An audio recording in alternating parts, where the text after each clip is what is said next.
한덕수 전 총리는 줄곧 계엄 선포문을 받은 줄도 몰랐다는 취지로 주장해왔습니다. 이 해제 국무회의가 될 때까지는 전혀 인지를 하지 못했고 제 양복 뒷주머니에 있는 것을 알았습니다. 탄핵 심판에서도 그렇게 증언했습니다. 그 자리에서 받지 않았으면 받을 수 없는 문건 아니겠습니까? 예, 그러나 언제 어떻게 그걸 받았는지는 정말 기억이 없습니다. 하지만 CCTV는 전혀 다른 사실을 이야기하고 있습니다. 특검이 확보한 대접견실 CCTV 영상에는 한 전 총리가 다른 국무위원들 자리에 놓여있는 계엄 문건뿐 아니라 접견실에 남아있던 문건까지 하나하나 모두 챙겨 나오는 장면이 담겨있던 것으로 파악됐습니다.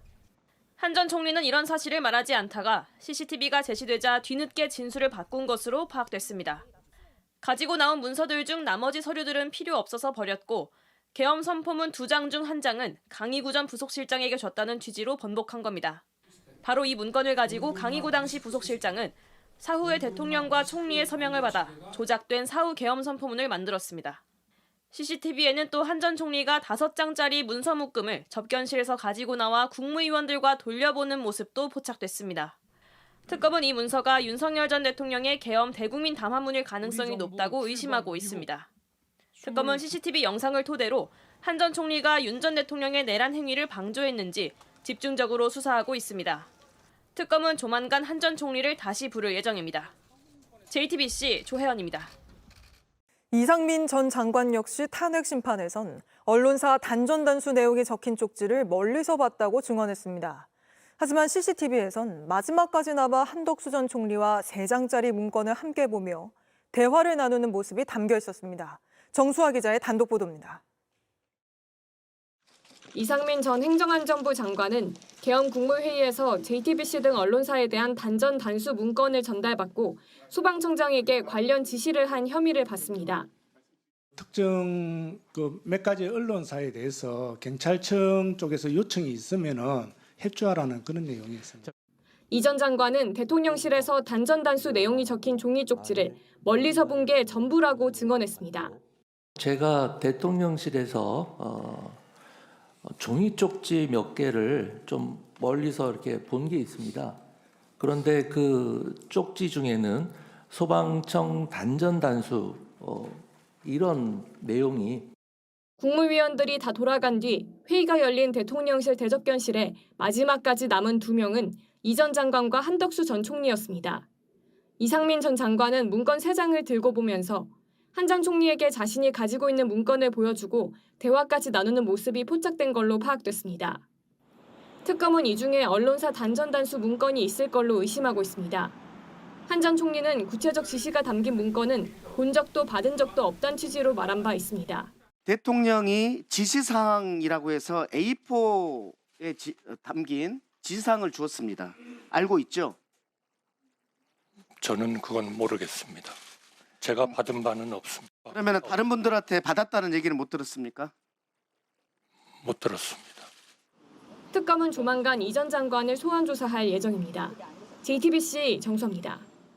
윤석열 전 대통령을 재구속하며 내란 특검은 내란 핵심 지휘 라인에 대한 신병 확보를 빠르게 마무리했습니다.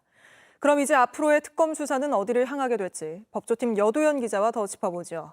자, 여 기자, 특검이 수사 개시 22일 만에 핵심 피의자 신병을 모두 확보한 거 아닙니까? 그렇습니다. 조은석 특검이 가장 먼저 한 건 구속 만료를 앞둔 내란 2인자 김용현 전 장관을 구속 기소한 겁니다. 그리고 내란 우두머리 혐의를 받는 윤 전 대통령 구속에 전력을 다했습니다.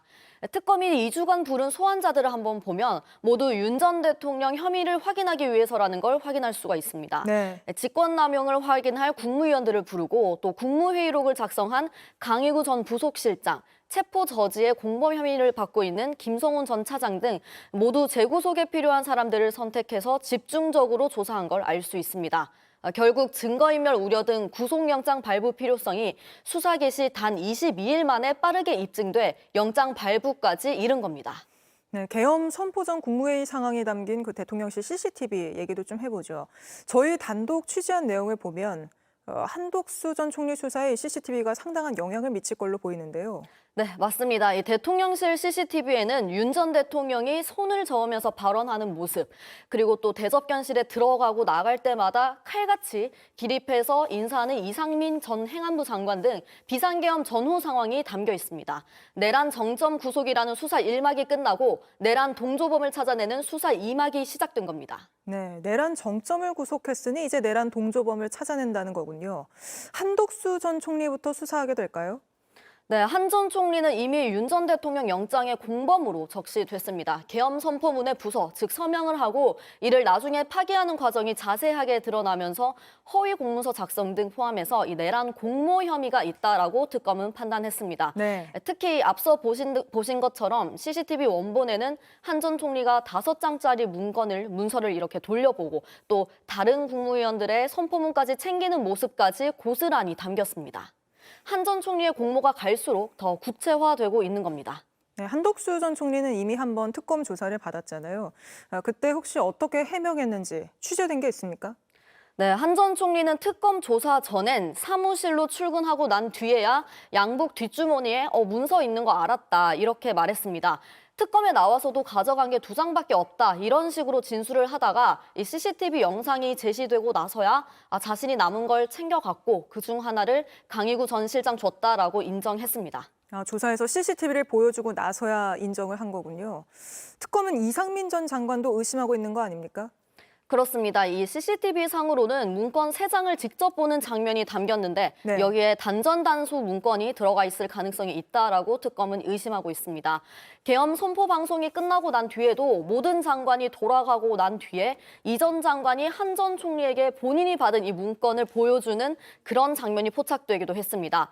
내란 특검은 이 과정에 대해서도 추가 수사를 이어갈 예정입니다. 알겠습니다. 오늘은 여기까지 듣죠. 여도현 기자였습니다.